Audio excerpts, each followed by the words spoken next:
Clarence, I'm gonna, so we're gonna go live, and then, okay, Yeah. so so Jolene, can you let me know if you see it? Yeah, I'm on here right now.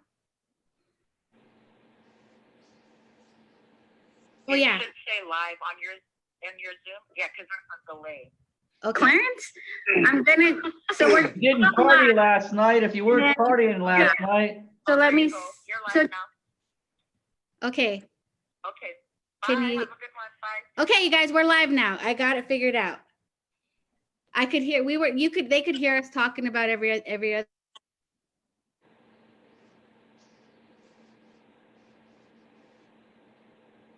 Super excited today to have with me Smoker Marchand and my cousin Clarence Louie, Chief Clarence Louie. And so Smoker, do you want to go ahead and start off and introduce yourself? Sure. My name is Virgil Smoker Marchand. Spapu means smoky my language. So my nickname Smoker has always been my name, and I go by it. I live in Omak, Washington. I've been an artist ever since I graduated from high school at the Institute of American Arts in Santa Fe, New Mexico. Awesome. All right, Clarence, you're up. Batter up. Hello, my name's Clarence Louie from the Sioux Indian Band. We use the word Indian Band up here in Canada. We're right on the U.S.-Canada border, Washington State border. Half of our territories in Washington State. And yeah, my hero, LoVina Louie. I didn't realize that she had a show going on, so I'm proud to be on your show, LoVina. Thanks, Clarence. Yes, so I'm excited, and I'll introduce myself because you guys are my elders, right? I had to let you go Hey, first. come on. Oh, boy. Keep shot. I thought you said there was not going to be any stabs. I couldn't resist that one, especially with Clarence on the line. So ahis latlan cha iskuis chastenman cha spuus tali chast.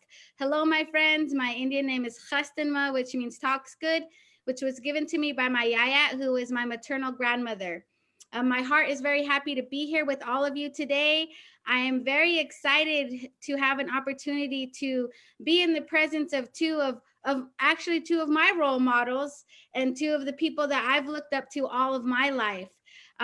Both of these guys that I have on here are softball players, incredible softball players. I know we're going to be talking about art, but Smoker and Clarence, you know, we went across the border many times to play softball games and to play softball, and you know, these guys were some of the best softball players there that we have in the Northwest. So it's good to see you guys. I'm glad you guys were able to join us today.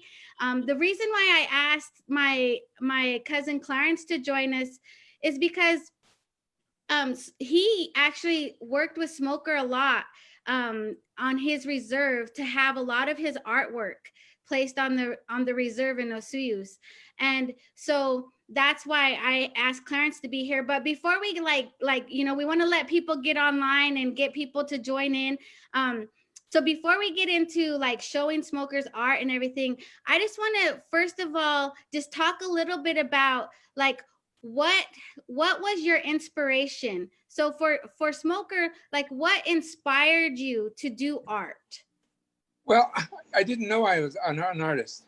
I don't know if I've ever told the story, but I was kicked out of the mission. I was kicked out of the sophomore year at OMAC. Pretty much couldn't go to school anywhere. My younger brother was graduating from St. Mary's Mission. He was actually the best artist. He was a good artist. My mom I was in trouble quite a bit, so she was trying to get me out of town. So bless her heart, she had him draw my pictures for my application for Santa Fe, and I got accepted. And then she talked me into going down there, and I became the artist. She actually had him draw the pictures? Yes. Really? Yes. That's awesome. And then you went and you became Smoker Marchand that we all know. I didn't even know I had talent. Wow, that is amazing. Yeah. So Clarence, what inspired you to want to be the chief of your tribe? Well, I went to university. Of course, you either got to work or go to school. So I went to university in Saskatchewan and in Alberta for the Native American Studies program, which is studying Native issues on both sides of the border. And I knew that that's what I wanted to. My study and my research was all around Native rights and Native history. And then, of course, one of the chiefs up here said, "Well, if you really want to study Native studies, run for chief or council and get in the trenches. That's where your best studies are going to be. Is if you want to help out the Indian cause, then get elected to council." And so I went through 18 elections, won 17 of them, and been chief of the Sioux Indian Band for 34 years now. Wow. That's awesome, Clarence. And so Smoker, you just recently was elected onto the Colville Business Council.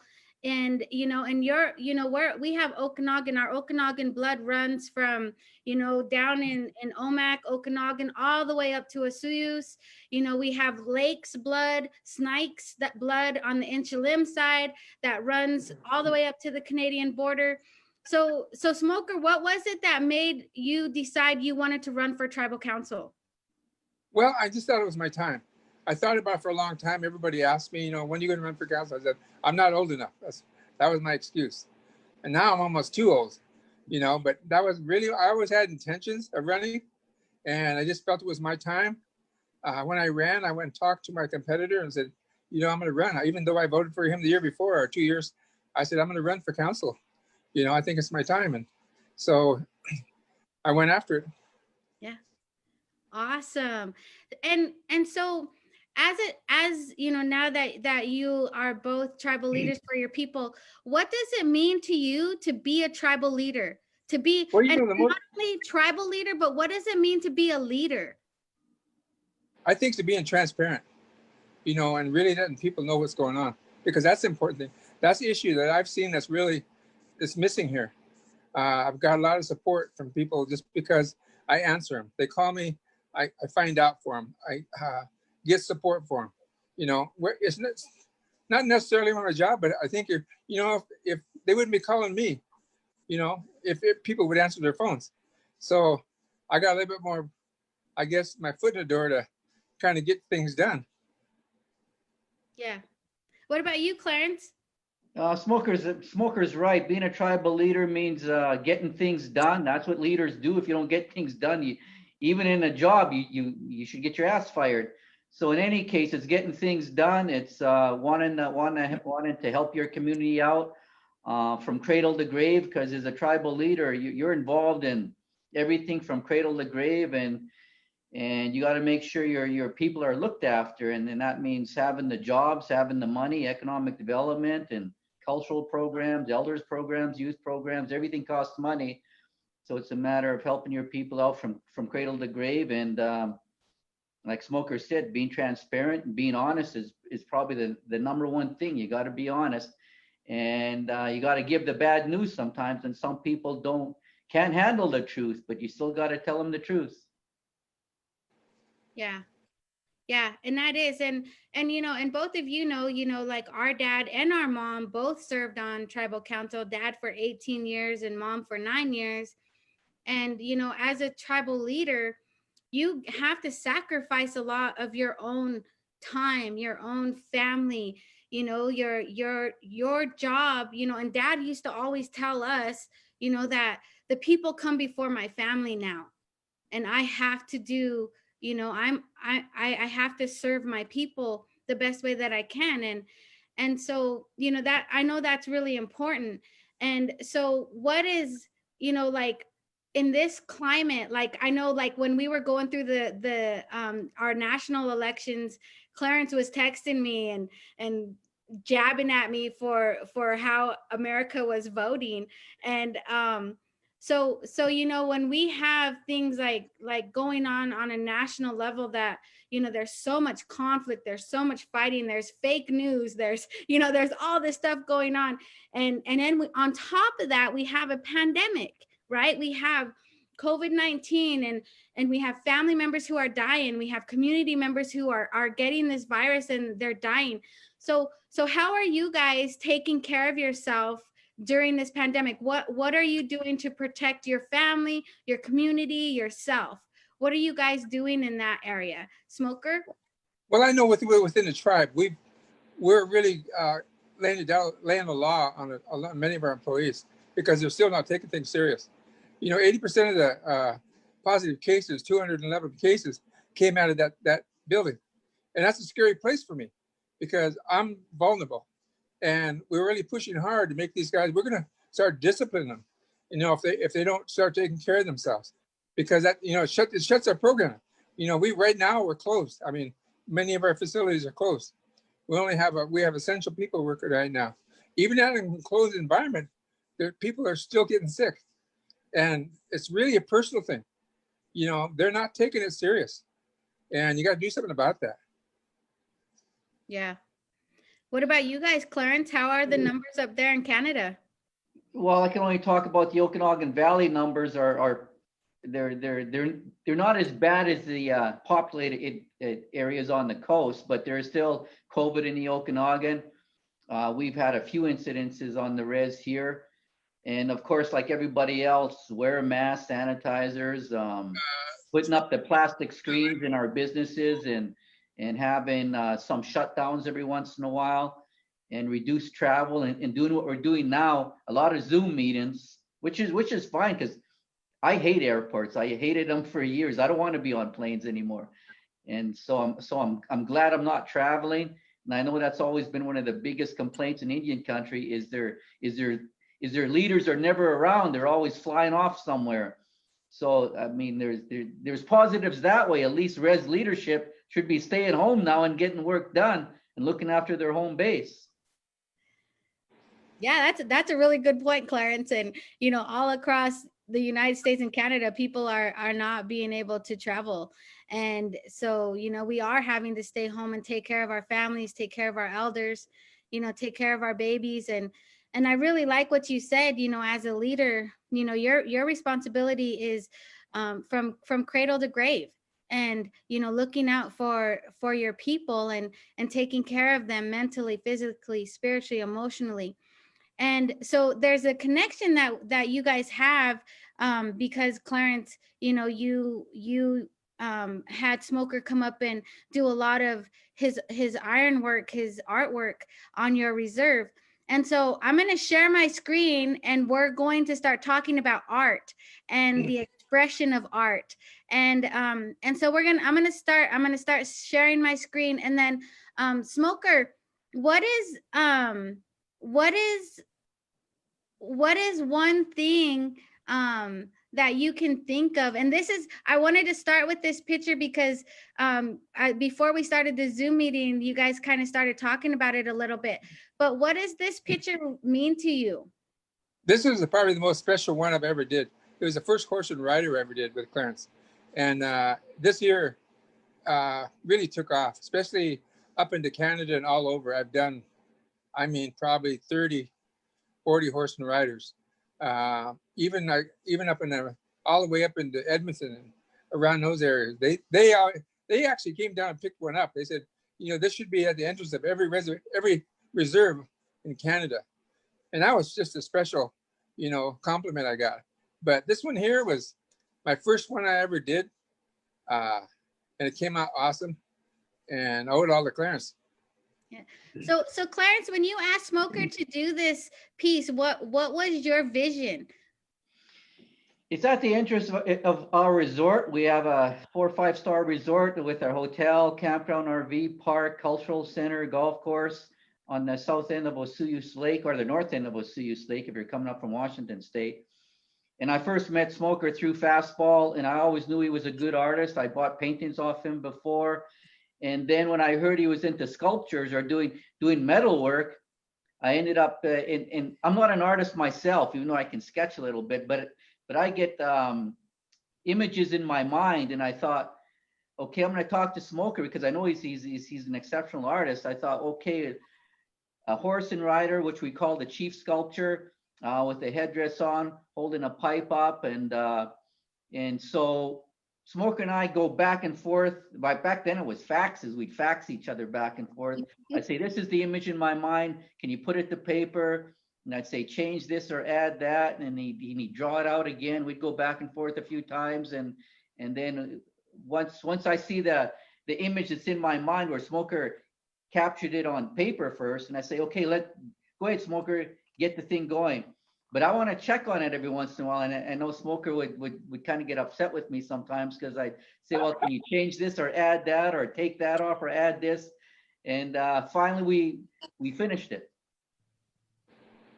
Wow, that's awesome. And so, but what was it that made you want like that vision, do you think? What does that say to you when you look at it? Well, I know what we wanted up here to interest our resort. We wanted to make sure when people knew when they come to the resort, Incameep Resort, that they're coming on an Indian-owned operation. We had to showcase our horse culture as the Okinawans, or we're a horse culture people, a people just like the Apaches are, or the Lakota people. We're a horse culture people. And so we wanted the horse, and we wanted the image of a chief, and so that when people come to our resort, they know where they're coming into. We wanted to showcase our heritage and culture. Yeah, that's beautiful. And Smoker, you know, you just did an incredible job, you know, portraying that. And so how much time does it take, Smoker, to create something like that? This one here is my first one. Probably took me about a month and a half. And I had cutouts. You can barely see it, but there's an eagle cut out in the neck. Then a coyote cut out in the neck, and there's an eagle cut out in the rear end. This is the way it's standing. You can't see them, but you can. You know, they're visible. Yeah. And it was just me and Clint went back and forth, like he said. I probably ran out of paper several times, but the creativity that he had, we just kind of meshed. We kind of, I let him design it, and I just tried to put everything together for him. Awesome. So that took about a month and a half, and then this is such a beautiful sculpture. I mean, it's just, what does this mean? This is the entrance to their industrial park. Clarence had this idea of a man and woman holding up a medicine wheel. These things are 12 foot tall. I had to do each piece in 7 foot sections, then piece them together.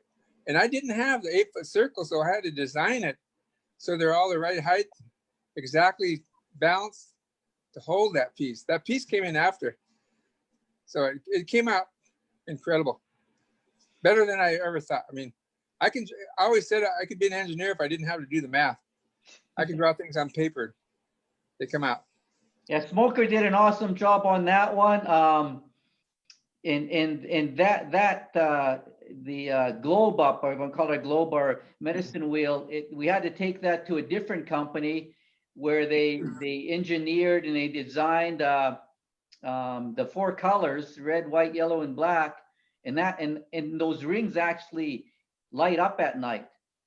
Really? Actually, so when you're driving at night, you can actually see the globe. It's lit up, and it's really neat to see the sculpture at night. And we get a lot of reviews on that. It's a huge sculpture, and I think it's one of the best sculptures that Smoker ever did, because he had to, like Smoker said, we didn't have a different company had to actually make the globe. Smoker made the man and the woman, and had them. He had to hold their hands at a certain angle, so that the sign company in Penticton could actually make that globe where those items light. They're actually lit up at night. Wow. And so on that lady is a baby board, like she's carrying a baby, right? Yep. And just below them is a basket representing the food and the berries and the roots that our people still need today. Wow.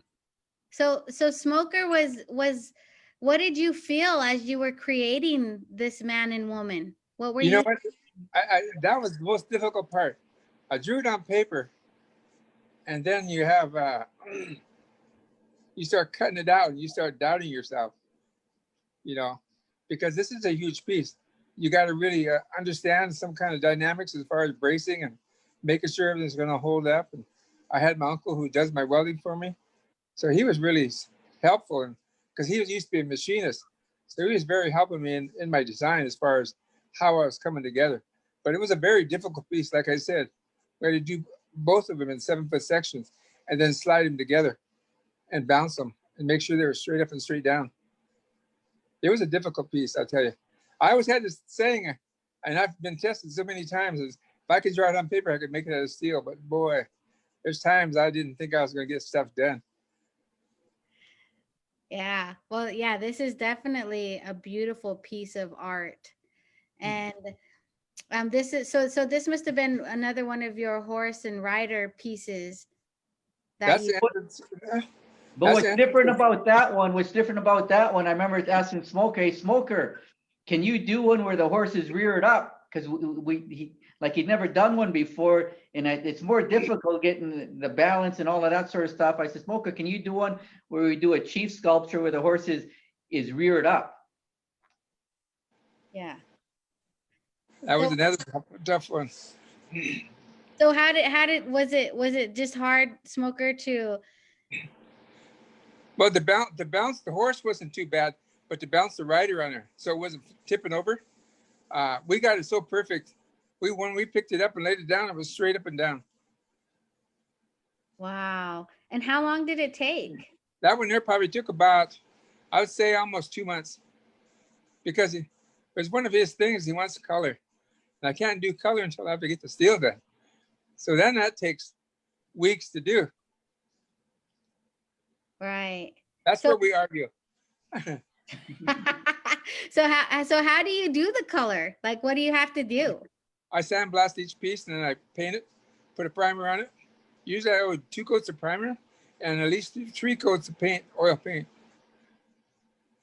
So Smoker, when you started doing the sculptures, like, what was your inspiration? What was the first sculpture that you did? Well, we did some smaller stuff. It was actually George Fleck got a hold of me and says, hey, why don't you go visit my partner, Alan Avery? Try to do some steel. I seen a steel piece he did. It was pretty incredible. He used to have in front of the old casino down there on the res. And so I'll try it. I went over there and shoot.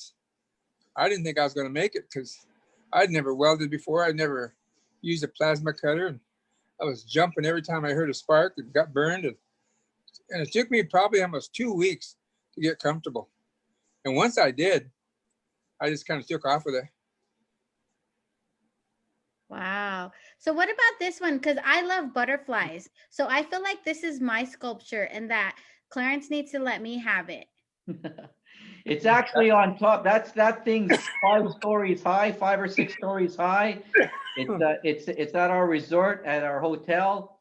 If you Google Spirit Ridge, the male and female dancers are separated by columns. These are quite a bit out. It took us, we had to get a big crane to lift these 4 or 5 stories up. And yeah, we used to have Helen Gallagher here on the res started a girls dance group, of course, fancy dancers, and my kids were involved with that group, and that's their name, United Spirit Dancers.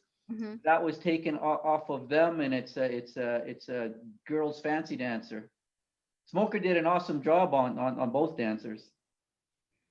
Yeah, that's a beautiful.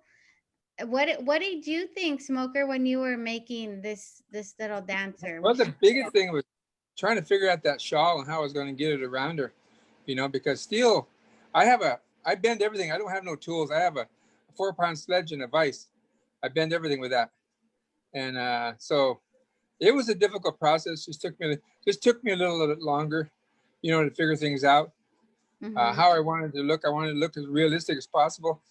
And that's where I really, not necessarily hurt myself, but it doesn't leave my shop until I'm done with it. And I'm actually creating more and more and more detail than I ever did when I started. Right. Wow. And I'm going to go through some of these that you have here. So how much is a piece of your artwork cost, Smoker? Well, I think that's why I'm so popular, because I don't charge a lot. I don't charge like people hundreds of thousands of dollars. Like some of these pieces only cost like $6,500, $85 at the most. Some of the horse and riders that we did with Chief, and so they're very reasonable. Wow. So where is this one, Smoker? This one here has a lot of history.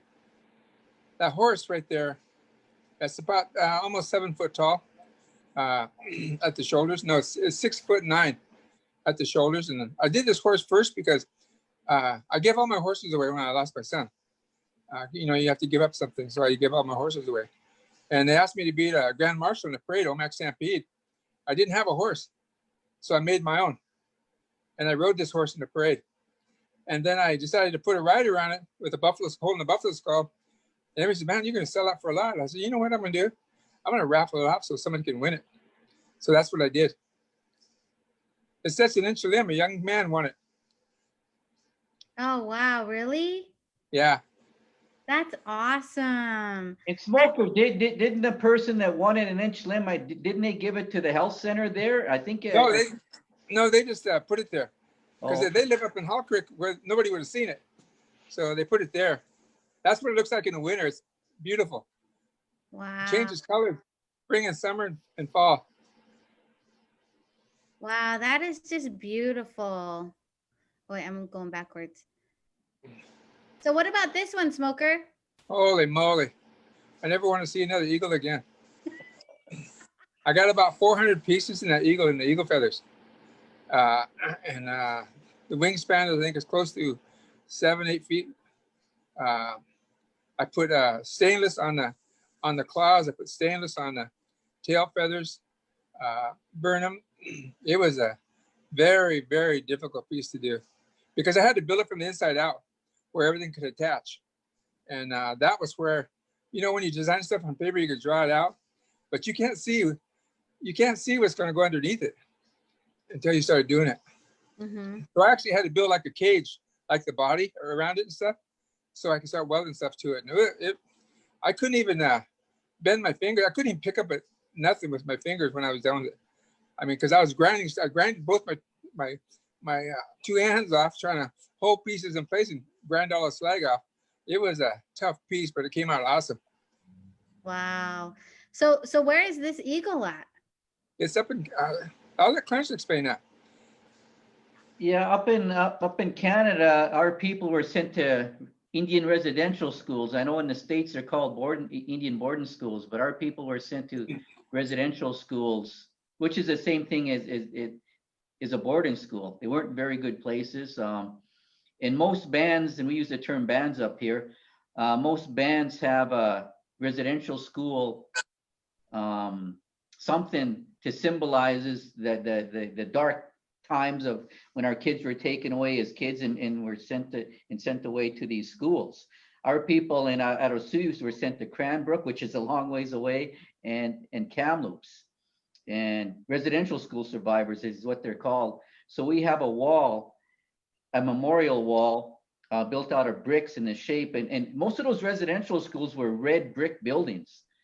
So we got some red bricks. We actually got some bricks from both the residential schools in Cranbrook and Kamloops that are part of the bricks. And we have a boy figure and a girl figure on either side that Smoker did. And their hands touched the wall. They actually touched the bricks from those residential schools. And on top of that, we wanted an eagle flying above it to symbolize the First Nation heritage and culture. And then when they were sent to these residential schools where they tried to kill the Indian in the Indian, the churches that ran them, take the language and culture away. So it's a very emotional piece, very special piece, and it sits right outside our tribal office here. And we're going to put the names of all of our people that were sent to those residential schools. We're going to have 70 some odd name plaques, like the Vietnam Wall. We're going to have the actual names of our people that were sent to those bad places, those schools. Wow. So did your family go to those schools? My dad was sent to the Kamloops Indian Residential School. Oh, he was? Yeah. Wow. And Smoker, did you have people in your family go to St. Mary's? That's where I got kicked out. My whole family did. See, I was taken from my grandma who raised me. When I became 6, BIA just come and got you and put you in a mission. So I really didn't know who my mom was at the time, you know. So I was really bitter and I was hurt, and I felt like I was put in a concentration camp, you know, taken from someone who loved me to someone who didn't care about me. So I had a difficult time. Transition was very difficult for me growing up. I had a lot of hate and bitterness. I wasn't a bad kid, but I didn't like authority. I would fight authority. You tell me to do this, I'd go the other way. You know, and it took me a long time to realize I was holding myself back, you know, and now I'm more comfortable with everything. So what do you think, what helped you, Smoker? My art. I even had a priest tell my mom I didn't think he could do nothing. And I used that, you know, to motivate myself. So. Wow. That's, you know, I mean, you know, we know that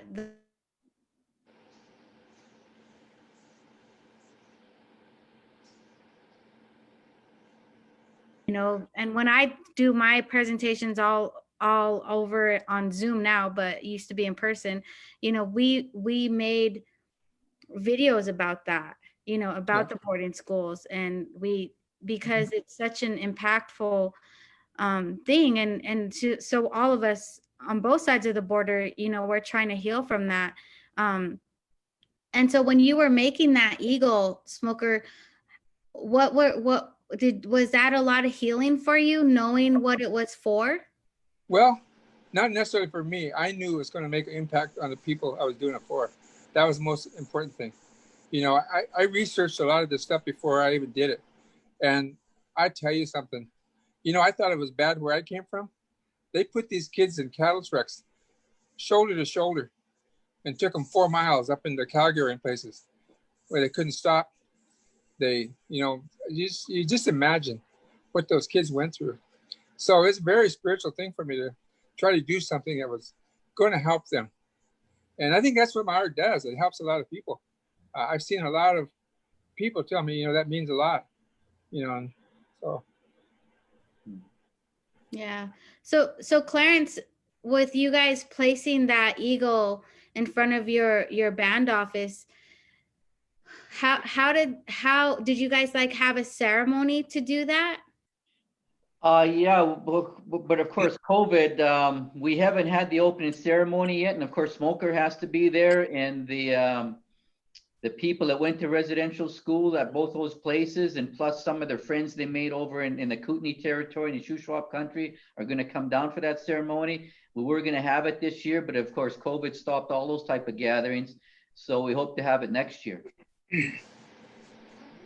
So what has your band done to help with the healing? Because, you know, unlike America, at least the Canadian government did a formal apology to the Indigenous people of Canada for the boarding schools. And when your Prime Minister did that, how did that come across to you as Indigenous people?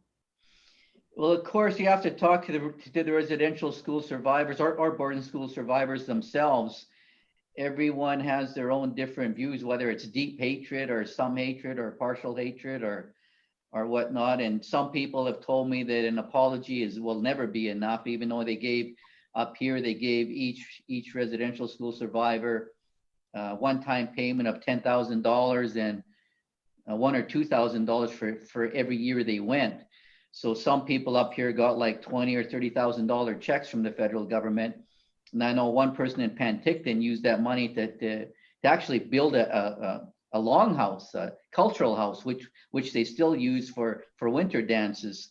So in some way, shape, or form, some people put that residential school money to very good use. And of course, some of the survivors are still traumatized by it, and they have a lot of hatred inside them, and in that intergenerational hate transferred down to the kids and into the res community, which we call the res culture, what I call the res culture. And there, you know, there's a lot of problems on every reservation, every res, that stem from the boarding school in residential school time, where we're still dealing with that stuff. Mhm. Yeah, and I know even on the Colville Reservation, they did a lawsuit against the boarding school, against the Catholic Church, and there were several people who got hundreds of thousands. Did you know anything about that, Smoker? Yeah, I did. There are some people there that are very abused.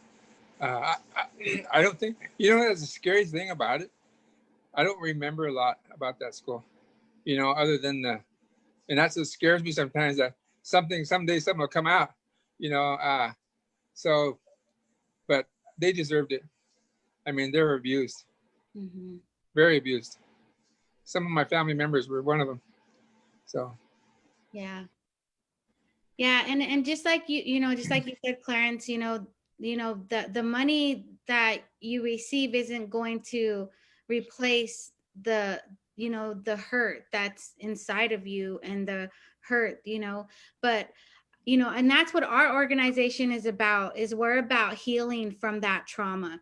We're about trying to help our people, heal from all that hurt and all that pain, so that we can learn how to love, and we can support each other and not tear each other down. I mean, one of the things that's going on within tribal communities and within tribal councils is lateral oppression, right? Where people are pulling each other down, and that's a learned behavior. That's because we've been taught so well how to be colonized and how to be like them, that our own people pull each other down instead of lifting each other up. So the work that we do in our organization is about helping our people to understand, like what we say, put on your trauma lens. When somebody reacts to you in a negative way or a hurtful way, to not think about what's wrong with them, but what happened to them.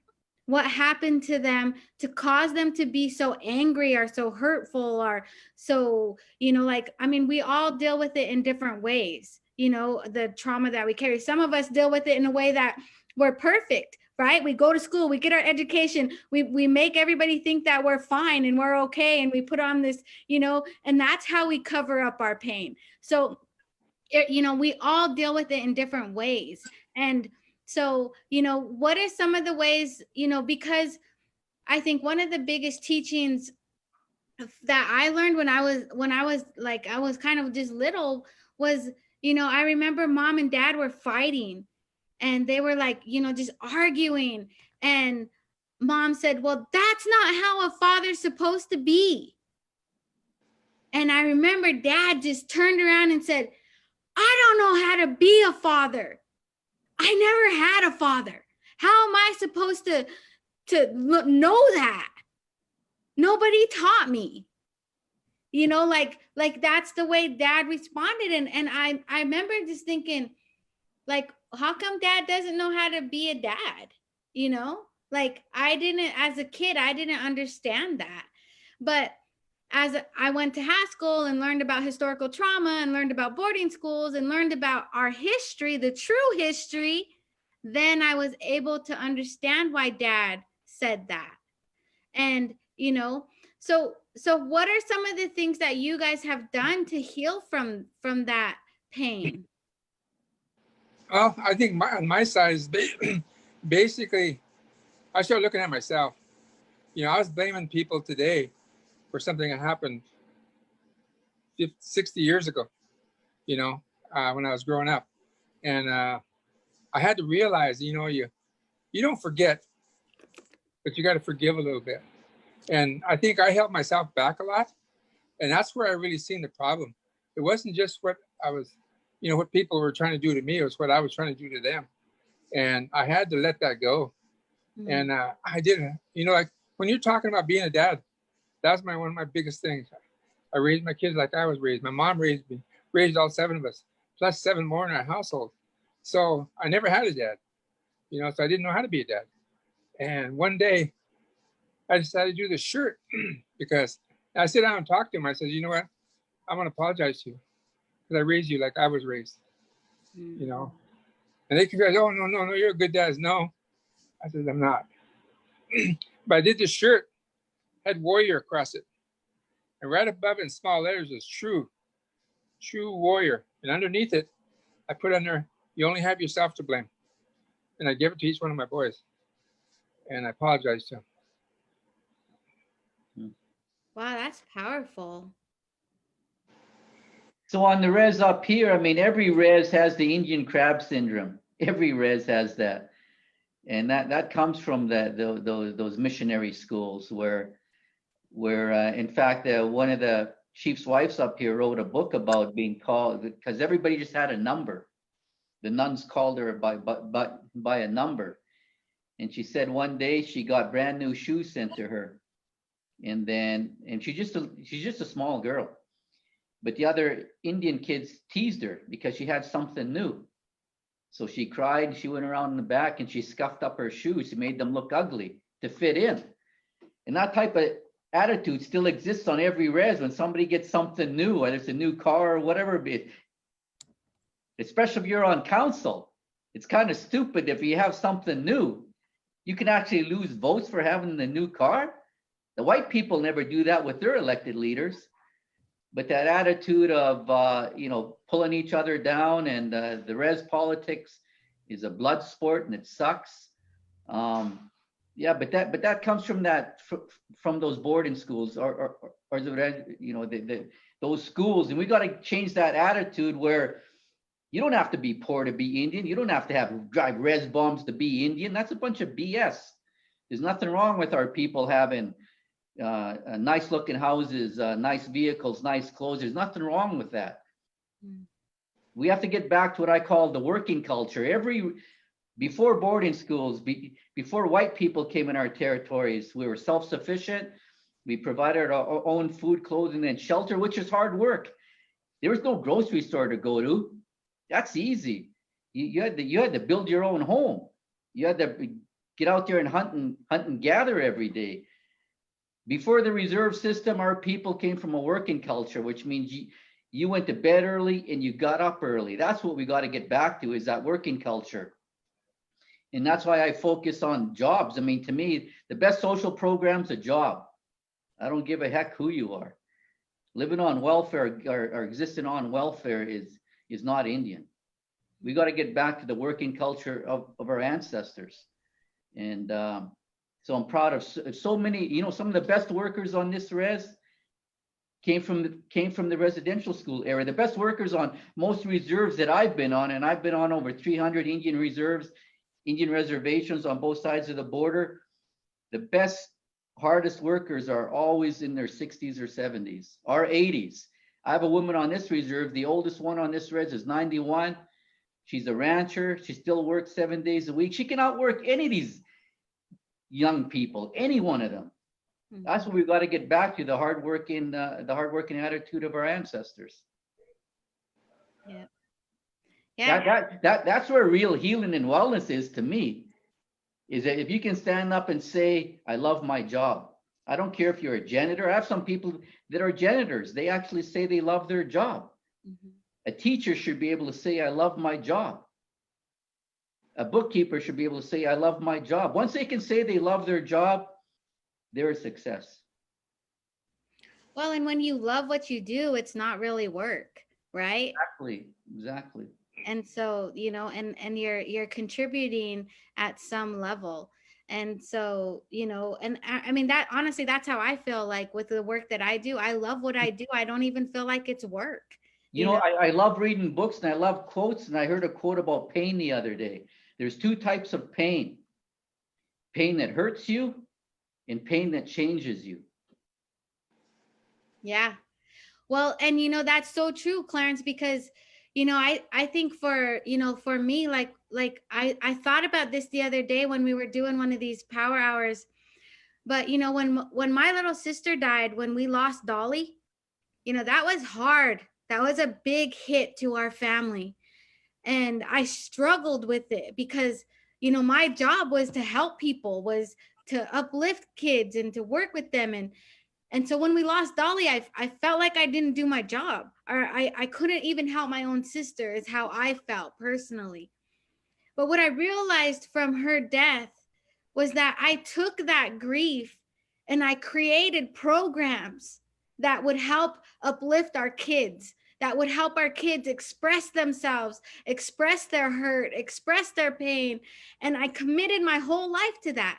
To, I took that pain and grief and I used it to create something positive, and I know one day when I cross over to the other side, my sister's gonna be there.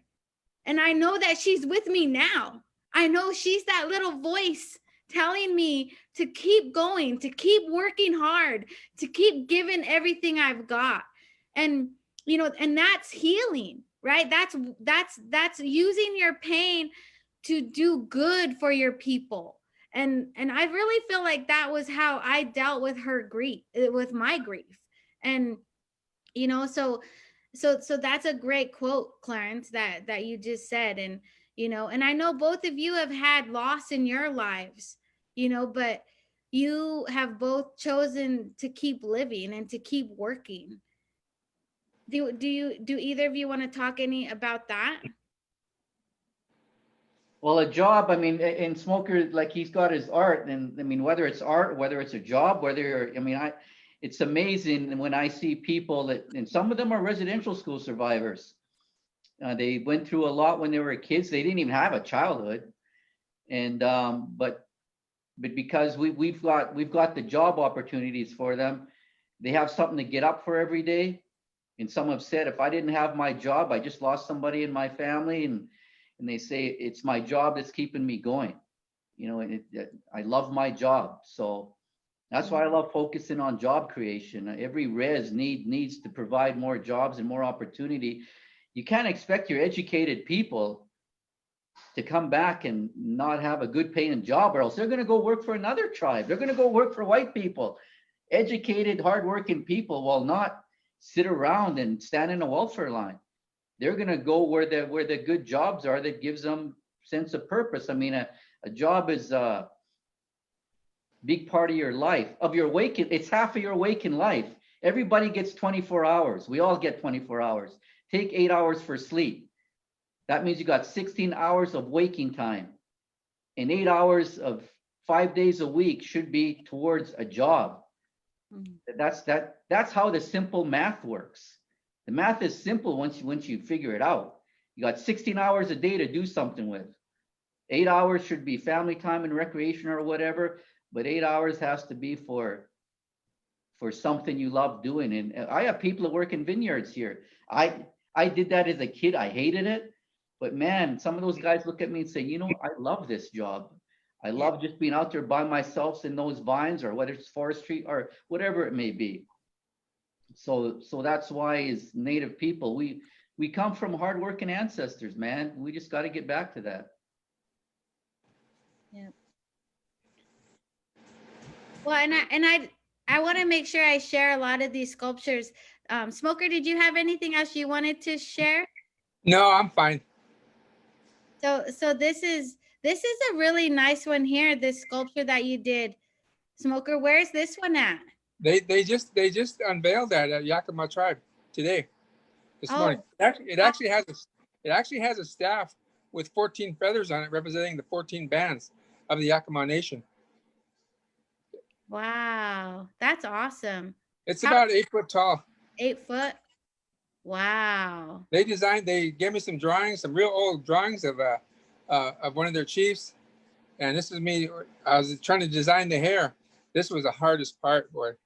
It took me a long time because, again, you have to build it from the inside out. Plus, you have to paint things so you wouldn't and cover it up, and just keep moving along. So this is one of those pieces that was really, really tough to do.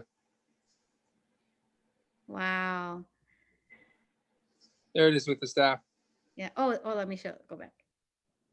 Oh, yeah. And them are stainless steel, and I just burned them ends to make them look like eagle feathers. That's awesome. So, Smoker, those fire pits, how many of those fire pits have you done? I've done 3 of them. This is my first one right here. This was the one I did for it was blown out on one side, so I didn't know what was inside them. This one here had styrofoam in it, so I had to, once I blew a hole in it big enough, I had to put diesel in it and try to burn it out.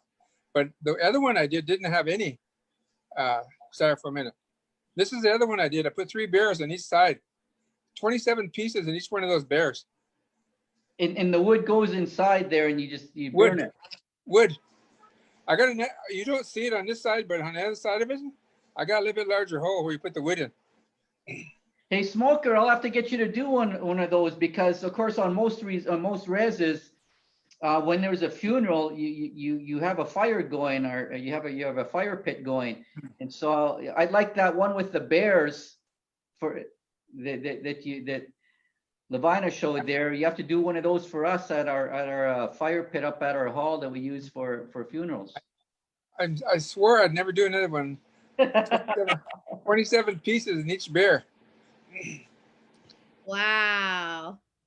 Well, you'll have to do one more. That'll keep All right. you busy. Yeah. Well, and I had those ladies, and I don't know where I put that picture, but you know, when you drive on to the Colville Res from Grand Coulee, you The have root diggers. the root diggers. And even here on the Coeur d'Alene Res, we have root diggers and berry pickers that Smoker did, and salmon. I mean, you know, they're the most beautiful, and I love the root diggers. I don't know how I lost that, but I had those downloaded. But you know, I mean, those root diggers are such an inspiration. Like, you know, when you see them, when you drive, you know you're home, and you can see, you know, they're like, you could just imagine our old ladies out there, you know, digging and working hard, and their baskets. It's just the richness of who we are, you know.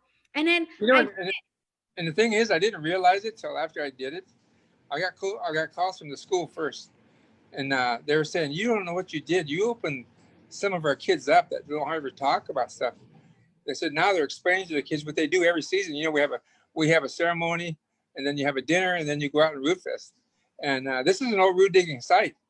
And then after I did them, the elders kind of took over. They put it was beautiful. They put flowers in the baskets and stuff like that. They watch them like a hawk. If anything comes up missing, boy, they're down on it. And I had one lady from Kalispell. She called me. She says, "Them are so beautiful." She says, "I went past them. I made my husband back down that hill. We almost wrecked." She said, "I had to go out there." She says, "I walked out there, and they carried on a conversation like I wasn't even there." It was just beautiful the way she said it. You know, she goes, "That's what me and my grandma did ever since I was a young girl." And that was kind of, it took a, you know, I didn't realize it was that important at the time. I felt I was just doing something of our culture, you know, that I'm, you know, you're kind of, when you're used to it, it's just, you know, what you do, you know. Mm-hmm. But when you see other people out there that appreciate it, it's inspiring. Yeah. Well, it definitely is, Smoker. And I bought a little one. I bought 3 little diggers for my mom and my sister and my husband's mom. And even, you know, Mary, who lived in Cartar, you know, she's like, I remember, you know, the old lady going digging. And, you know, it's just amazing how a piece of artwork can inspire so many people. And, you know, and even when you're driving, you know, when you're heading over to Omak and, you know, you look up and there's Bigfoot. How did you do Bigfoot? Like, I couldn't find a picture of Bigfoot to show everybody. I didn't even know what Bigfoot looked like, but wow. In planning, we got a grant, 5-star grant. And I said, "You guys buy the material, I'll make a Bigfoot." And that thing stands about 13 foot tall. And we had to find a place. I found that place. I worked with DOT because they had the rights to that little mine up there. And they built a road to me out to that point. And we put it in there on a Sunday. We didn't tell nobody. Oh, my phone ran off the hook on Monday morning. Cops were telling me, "You got to put a sign out there. You're going to cause a wreck," you know, because everybody was, I mean, even today, there's people that see that and they put it on Facebook. "Oh, I seen Sasquatch today." We're all laughing. You're like, that's not real. I even had the Bigfoot Society come from Seattle all the way over here just to be by it, take pictures of it. I had some of my friends tell me, I seen it out of the corner of my eye, but I wasn't going to look. I know it wasn't Sasquatch. I just knew it. They drive, but then when I came back through there, stop and slow down. Yeah, it was pretty funny. That's it's so awesome. I mean, I love your work, Smoker. And there, even on our reservation, we have one of your horses, and Yep. over here for our veterans memorial, Yes. and Yes. in front of the casino. But I remember one day I was just walking, and I took a picture in front of that, and I just felt so much pride in who I am, and being in Sokchin, and being Snikes, and being Sistichuums and Nimipu. It makes you feel proud. And so, Yeah. I appreciate all the work you've done, and and I appreciate, like how much work Clarence has a Yeah. museum up in Osuyus of all your work up there. Um, but I just wanted to say thank you, Smoker, and you too, Clarence, and I just want to give you guys have any last words of wisdom? Like, what was your old snagging secrets back in the day? Oh, shit. Clarence used to steal my partner all the time. We'd go up to play ball, Willie Warmer. And every time I'd drive him up there and I couldn't find him. Him and Clarence are back in the States already partying around. Yeah, we did those road trips. They were awesome Yeah. road trips. I know Smoker loved that. What's that place called? The War Bonnet in Oh, the yeah. east side, and I know LoVina. I was gonna say your nickname on TV on this Zoom call here, but I thought maybe I better hold off a little bit. But Lim, this has been a good discussion. It's good to reminisce and get some feelings out. And Lim, awesome. Thank you. All right. Thank Well, you. thank you, Smoker. Thank you, All Clarence. right. And Have a great day. that's going to end our power hour for today. We appreciate everybody for joining us. Oh. Oh.